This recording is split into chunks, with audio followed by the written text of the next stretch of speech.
BenderForest.com.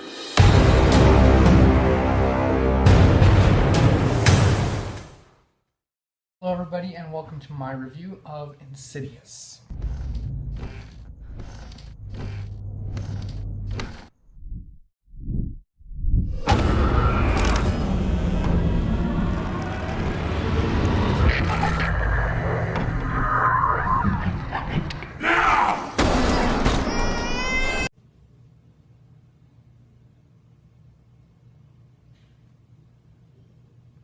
Guys, Insidious is a movie that really managed to floor me, and one of the main reasons that I think it was such an effective film is because of its expert direction by James Wan.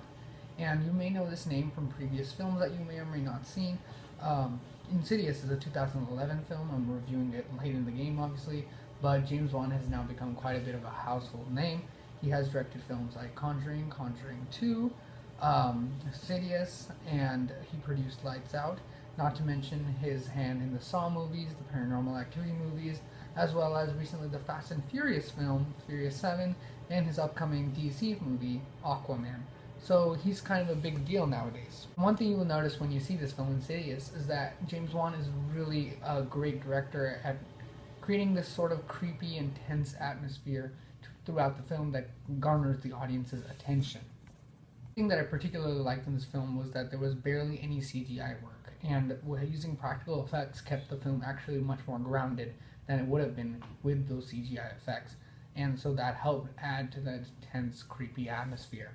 And that was a really good choice on the part of James Wan to just keep everything on practical effects, because it feels like the movie is far more engaging that way. Let's also talk about the scares in this film, because there are no cheap jump scares in this film, which is something I highly appreciated. Are there jump scares? Yes, but every time the music spikes up, there's usually something on the screen, and that's something I really appreciated. It wasn't just a branch fell down, scary music. That's cheap filmmaking, and that's just playing for cheap thrills. And this was a horror movie that knew that in the end, this is a movie that we're constructing, not just a big roller coaster ride. And despite making it fun and being engaging, the film was still able to create a sense of fear because its jump scares felt real and felt relevant to the movie. So without getting to spoilers, this movie kind of goes off its hinges and coming to the third act. And I personally think that the third act is not a complete failure. There's one particular scene in which I thought was a complete letdown, as something is revealed, and I'm not going to spoil what it is, but something is revealed in the third act, and I thought that specific reveal was a little bit of a letdown. And this reveal is actually of the main antagonist of the film. That's all I'll say.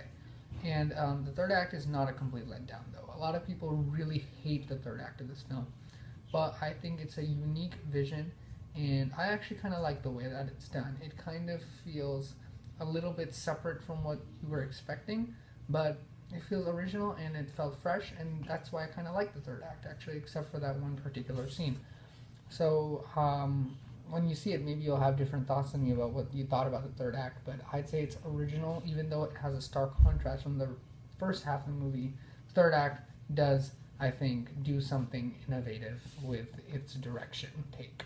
I think perhaps the thing that made this movie for me, the amount of greatness that it was, is that there is an ending scene to this film. You think the movie ends, but then there is an ending scene, so stick around.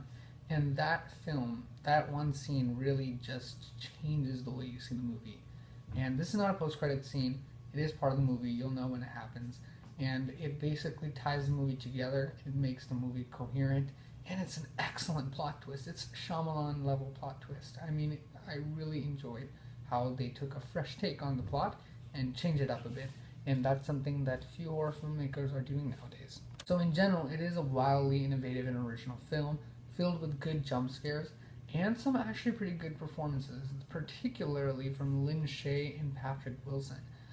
They, I believe, drive the movie, but the main actress in this film, Rose Byrne, gave a surprisingly good performance as a concerned mother, and that was kind of a very touching performance at times, and I really enjoyed her performance. Actors do a lot here to add to the somber tone of the film, and that kind of helps the plot move along and keep it engaging because you feel like there's some real stakes while you're watching the movie. So it helps create the movie a somber mode, but also a mode of significance where you feel like you're watching something for a reason and stuff isn't just jumping out just to scare you. This is a real movie with a real story, and I actually like that a lot. Finally, perhaps one of my favorite parts of the movie is the score. They use a lot of violins in this film, and as you know, violins can be very classical, ornate instruments, but they can also be made to make off-key, off-tune music, which will give you the creepy jeepers while you're watching this movie. And they really added to the creepy, tense atmosphere that James Wan was going with, and it really bound the film together and made the film even more engaging than it already was. And I was even more into the film when that score comes in. You know you're in for something good. As I thought Insidious was wildly innovative and original, had a pretty good third act, kept me engaged throughout the film because of different elements of his performances, score, and direction, and it is scary in a way that doesn't feel cheap, and so I'm going to give Insidious an A minus, and I hope you go and check it out. Even though it's an older film, I think it's from 2011, but I think you'll enjoy it if you like older films. Thank you for watching, guys. Be sure to like, comment, and subscribe, and I'll see you next time.